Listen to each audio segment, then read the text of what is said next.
April Fools! Yeah, the only fool around here apparently is me, because I have to make this video now for the third time. I talked about it once and twice before, and now we have to do it again because other people, some larger pundits in the gaming space, wanted to throw their hat in the ring and have no idea what PC gaming actually is, how it operates or functions, and how it could be beneficial for actual consumers in the console space.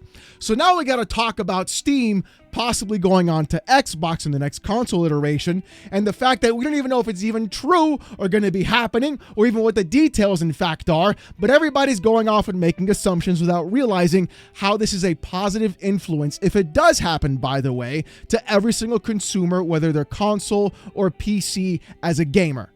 So yeah, happy April Fools to me! But you see, it isn't just about that specifically. I want to tie this into a couple of things that in fact happened yesterday as well. It turns out Monster Hunter Wilds sold 10 million units in a month.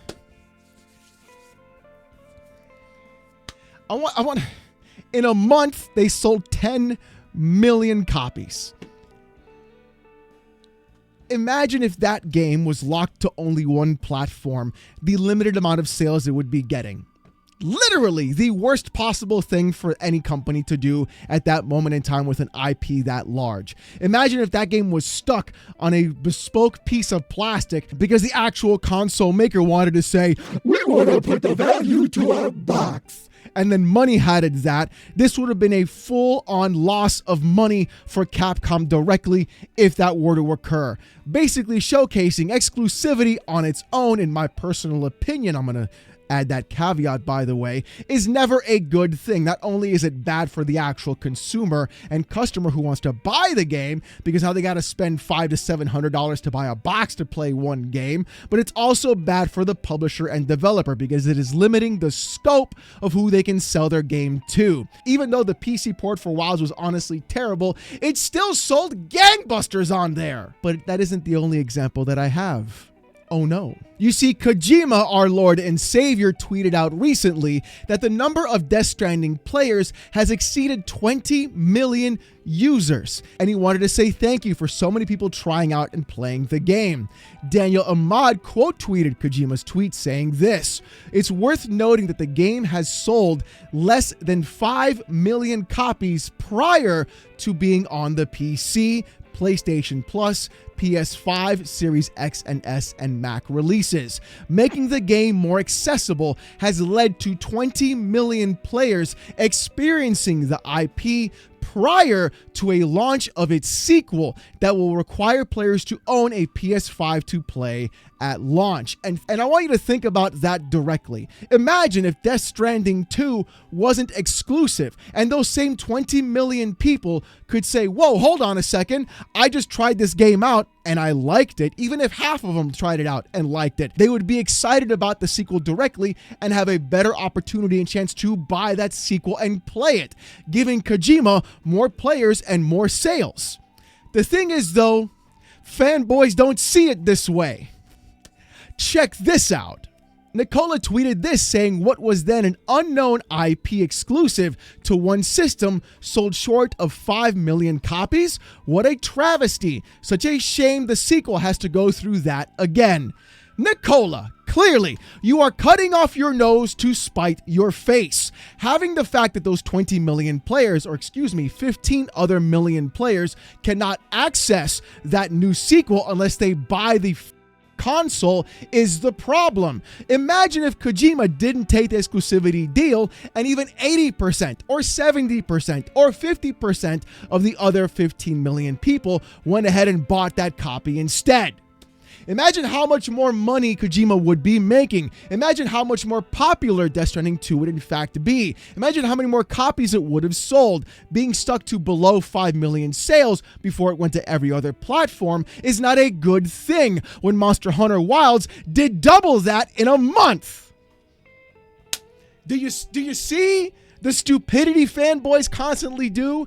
The only thing this guy wants is the fact that the game is stuck to a plastic box. But of course, we all know Kojima now owns the IP, and I'm going to bet dollars to donuts that at some point in the future, that Death Stranding 2 will hit other platforms, including Xbox and PC and Mac and phone and etc., which would be a good thing, because then those other 15 million people could in fact buy and or play that game, giving Kojima all the money he needs to keep making more titles and projects. It's almost like you guys don't want to support the developers like you claim to do by saying, oh, buy your games. What you want to do is laud a list over people on Twitter saying, I can play this game, but you cannot because I have a plastic box and you don't.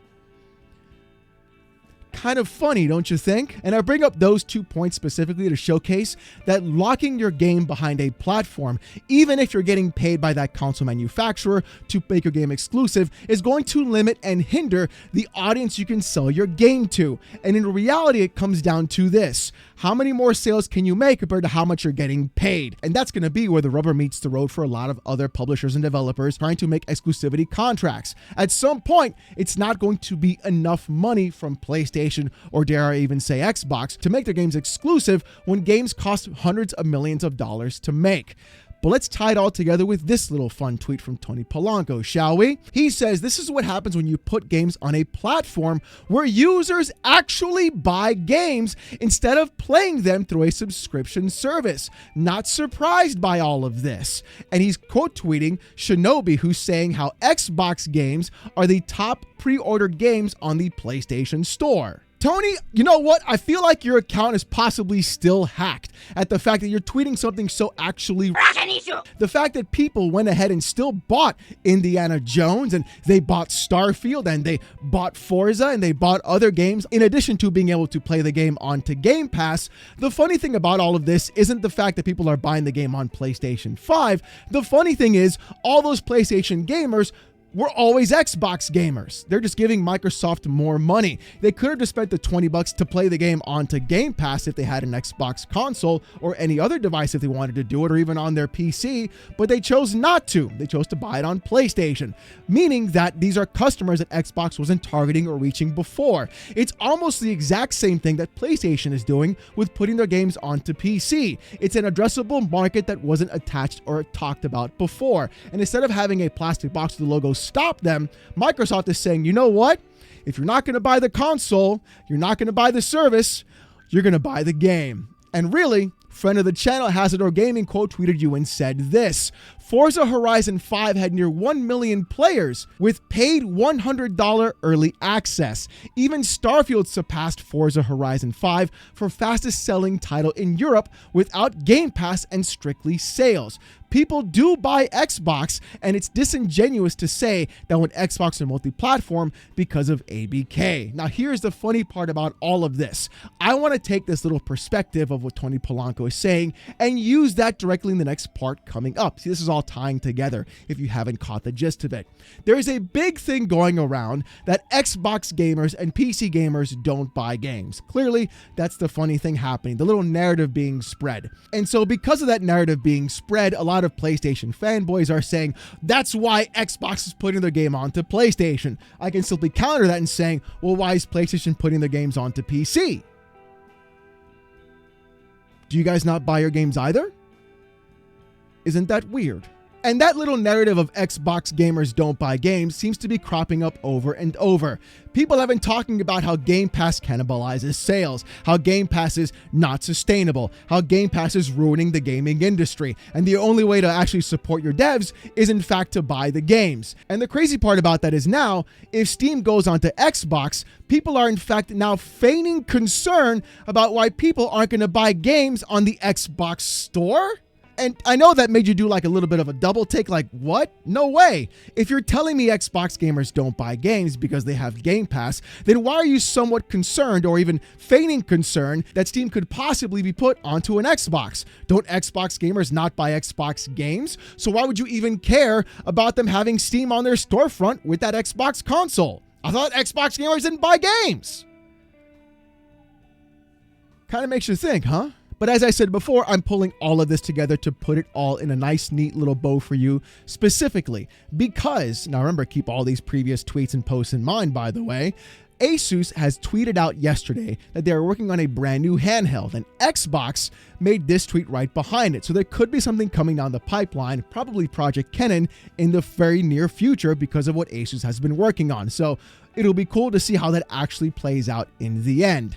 Now, with all of that being said, with all of those points being made, we now have who I would consider to be the king pony rearing his head around this entire hooved estate, trying to bring his own opinion as to why Xbox putting Steam on their next console is a bad thing for buying games. No, I'm not kidding. Colin Moriarty, the guy who says that Xbox cannibalizes sales, that people on Xbox don't buy games, that the reason why Xbox is putting the games on the PlayStation is because people buy those games, is now concerned about the Xbox storefront selling games? Yeah, this is going to be a fun one. You see, Colin Moriarty made this tweet on Sunday saying rumors indicate, likely reliably, that future Xbox hardware will allow players to run Steam. There's just one major problem though. Doing this makes absolutely no sense whatsoever for Microsoft anyway. Valve will love it. Behold, an all-new episode of SideQuest. Now I'm going to be real, we're not going to watch the entire 11-minute video because 8 minutes of it is just basically Colin filleting himself into a stupor trying to actually prove a point that he's been trying to make the entire time when everything was boiled down to about a minute and a half. So that's one thing. He also tried to convey using an example from the 90s and 80s about Sega and Nintendo, where what if Sega could play Nintendo cartridges, even though the gaming industry is not the same as it was 30 plus years ago. But hey, I guess if you want to try that, you possibly can. But let's boil it down to exactly what Colin said in this exact moment where he's trying to explain his perspective. And when you hear it, it's going to be an enticing question to ask yourself. Let me just lay it all out there for those that don't get it.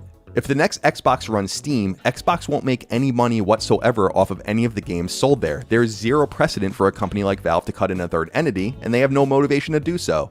It's thus reasonable to expect that Steam access on an Xbox console will be a huge incentive for millions and millions of PC players, or the PC curious, which will then, for the first time in the entire history of the games industry, mind you, buy games from another entity and completely circumvent the console host entirely. It's weird to me that people don't seem to understand this, and how slippery of a slope this ultimately becomes for Microsoft. Remember when I said that the people who don't understand why this is so important and such a massive thing for gaming don't understand PC gaming?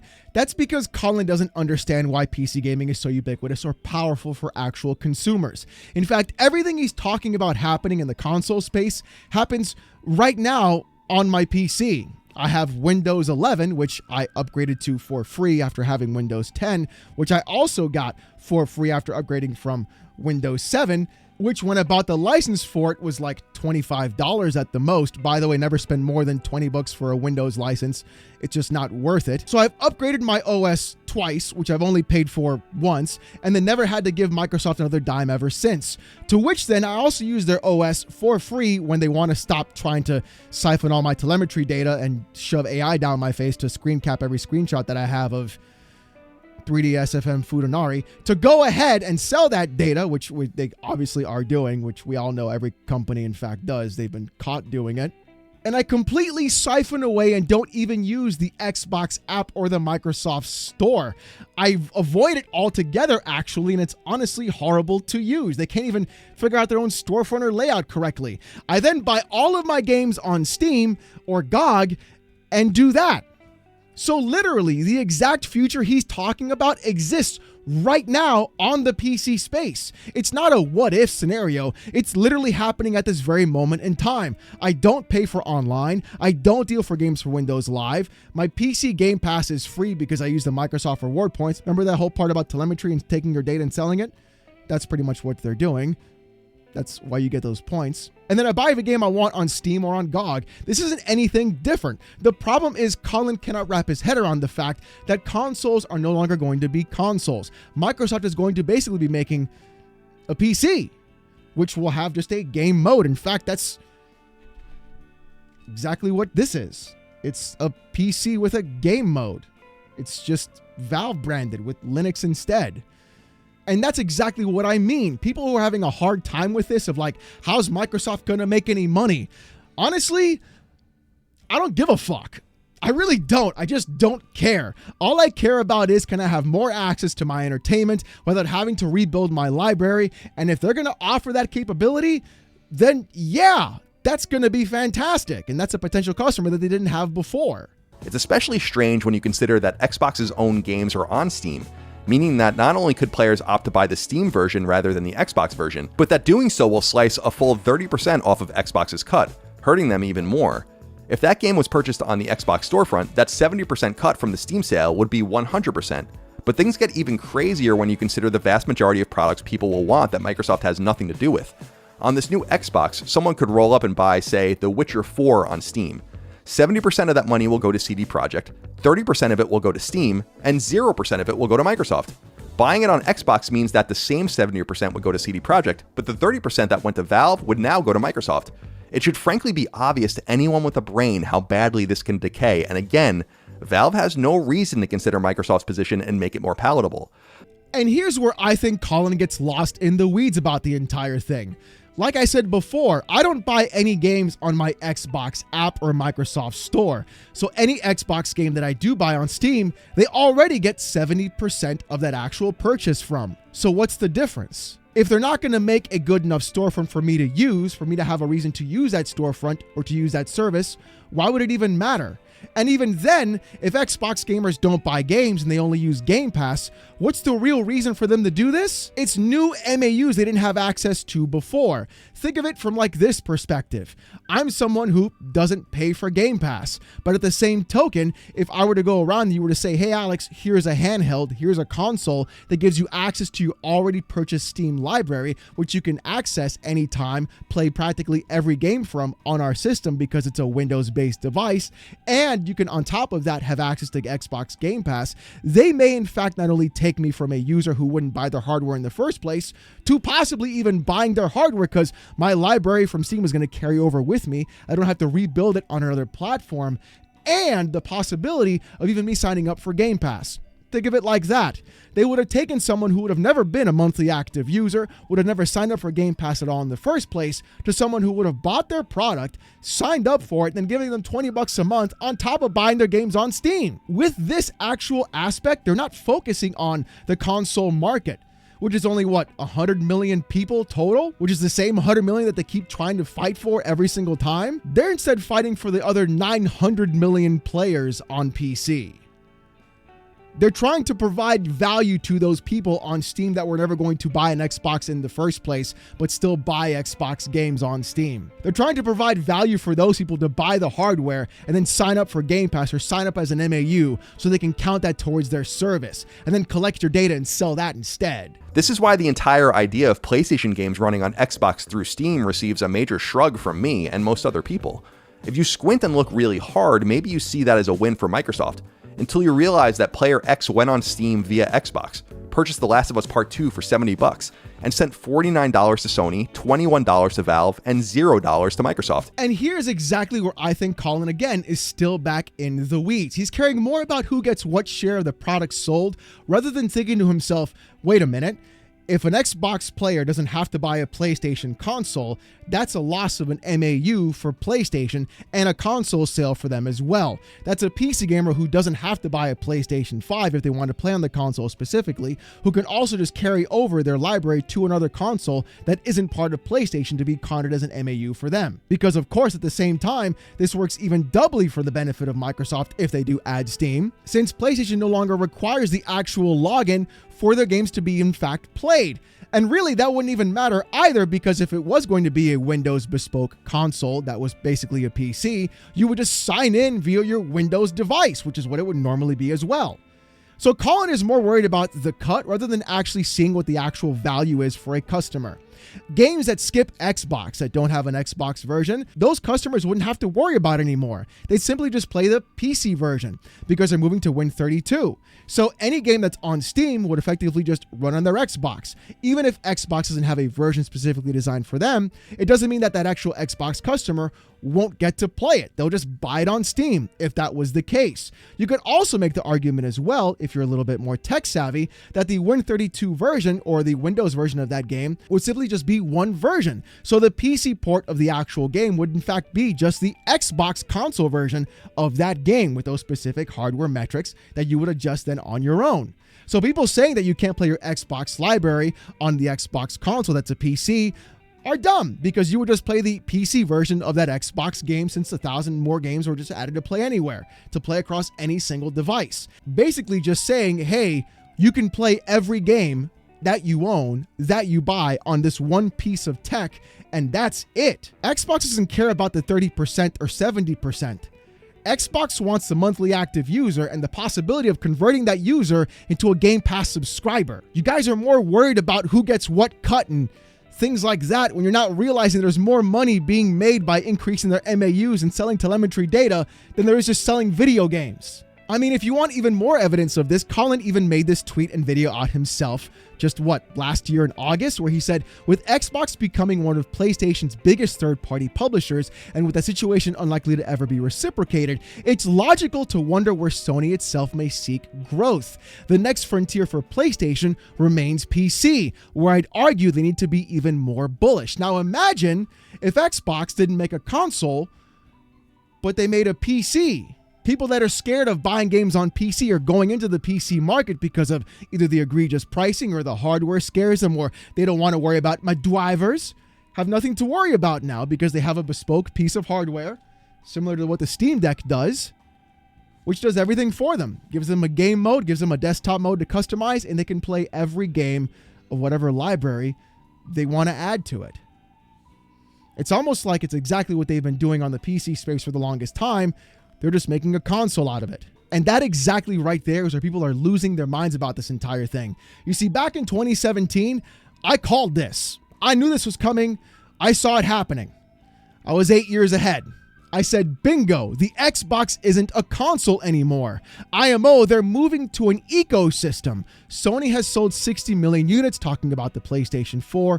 Windows 10 is on track for many more. And that's exactly what I meant at that specific time. Even back in 2017, I knew Xbox was going to be moving to a third-party platform and publisher and ecosystem. They're trying to get you to be an Xbox user, whether you buy their game on PlayStation and have to sign into their Xbox service, whether you buy their game on PC and give them a 70% cut from buying the game on Steam, whether you go ahead and buy the actual Game Pass sub-service and use their service there, whether you use Windows or whether you buy their console. They're trying to get money from you or any sort of data from you or make you an MAU that they never had access to before.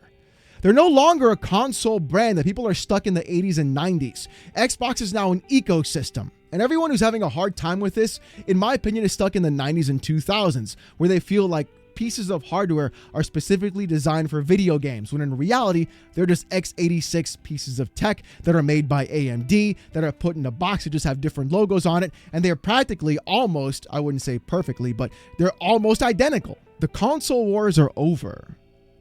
And as I said before, it's now the platform and ecosystem wars. And if Xbox can move PC gamers from one ecosystem to theirs, that's where the real battle's going to be. So anyways, those are my thoughts on this entire process. Let me know what you guys think in the comments section down below. And if you liked today's video, thank you. And if you didn't like it, fuck you. If you want to see more of this kind of content, more PC port reviews, gaming news, Steam Deck videos, live streams every Saturday night, 8:45 p.m. Eastern, and fanboy content like this, subscribe to the channel. We're on our way to 80,000 subscribers, and I just want to say thank you guys so very much. If you want to go ahead and get Discord access or emotes during live streams, Saturday nights, 8:45 p.m. Eastern, become a YouTube member. It's as low as $1. If you can't afford the buck, don't sweat it. Show up Saturday nights, 8:45 p.m. Eastern, third time's the charm, and you have a hell of a time, trust me. With all that being said, though, thank you guys so much for watching. Hope you have a great one, and I'll see you next time. Peace! It's time to stop. It's time to stop.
This is cancer. It's time to stop. It's time to stop, okay? No more. Where the fuck are your parents? It's time to stop. It's time to stop, okay? No more. Where the fuck are your parents? Just stop. Just stop. Stop. No. Just stop. You're a fucking idiot. This needs to stop. Now.